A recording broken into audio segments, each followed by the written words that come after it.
Feel the legs pushing up on the sand. I'm feeling it. Feel the high that you get from the line. If you feel the rage of hell in the sky. All right, guys, let's talk about this one quick second. So,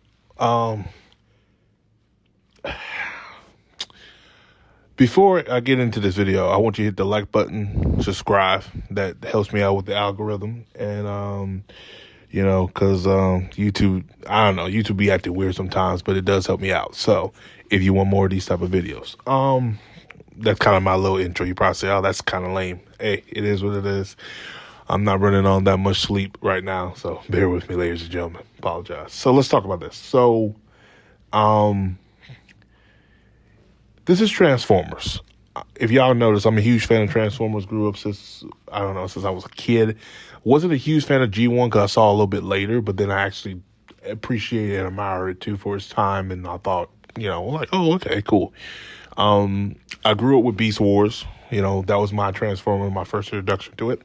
Then we go on further, and I saw Beast Machines. Then Machines, we get into other Transformers.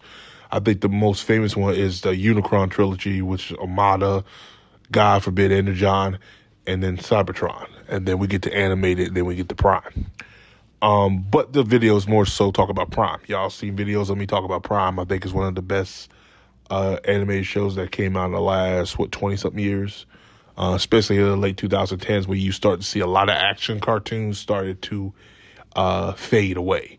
You start seeing the decline of action cartoons around that time, and Transformer Prime was the last one of those shows that was around at that time, still giving us action cartoons. It ended.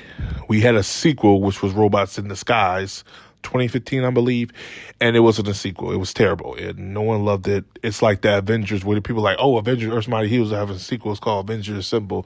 Not a sequel. It's just, they say it was, but it's not. We all know what it was. It is what it is. But a fan, I believe that a fan made a intro several years ago, and I'm giving you guys a backstory. Bear with me. And it was Galvatron's Revenge, and people saw the intro. They loved it. It did good views at the time. I think it was maybe close to 2 million. It's still in the million views. And it did well. People were like, oh, boy, wow, we're getting a series for it. Yeah, that was about 10 years ago since the intro, since the opening or intro, whatever you'll say. And we finally get it, Galvatron Revenge. And what we got was nothing what we expected. The animation is poor. The writing is terrible, and the voice acting, I understand it's a fan project, but it could have been better. I did not enjoy this. I thought for a fan project, especially you put money into it, this could have been a whole lot better. They released one called, I think it was Starscream OVA. That did a hell of a lot better than this did, and this was longer, and, it's just weird. Do I think the creator, Carlos, I believe his name is, pocket the money?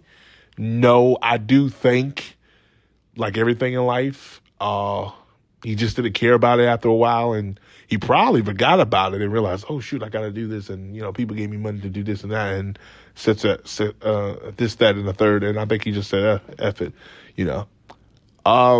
But for what people paid for it, this is what they got. He should have done a little bit better, especially for the long gap. Now, if this was 2 or 3 years, yeah, but this was 10 years.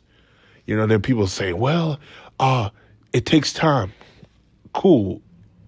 We never told them to rush, but if you're going to take 10 years, then you better give us some close to quality of 10 years of content or of a product that we can actually say this was worth the 10 years.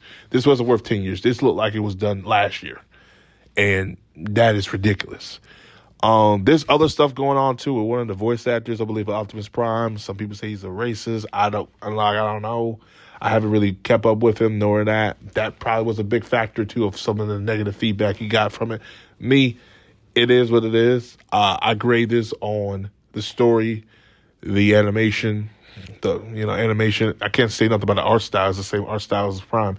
The animation and the voice acting, and I thought all three of those did not do well. I thought he missed it. the mark on all three of those, and that was a strong suit of Prime. Was the animation, was mostly the voice acting, the story, and the animation. And if you can't get the first two, you got to get the last one. At least the story and animation. He really didn't do it in this one. I understood the story. Galvatron comes alive, and he's trying to bring back Unicron.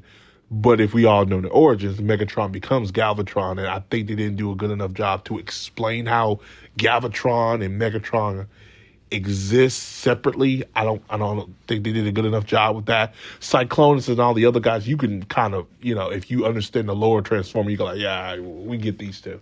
But Megatron and Galvatron, I don't think they handled that pretty well.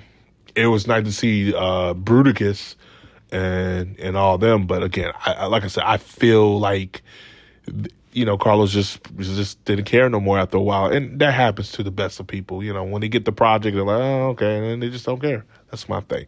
My rating for this, it's a 4 out of 10. I mean, for an hour, I thought it was okay, especially when I watched it at work.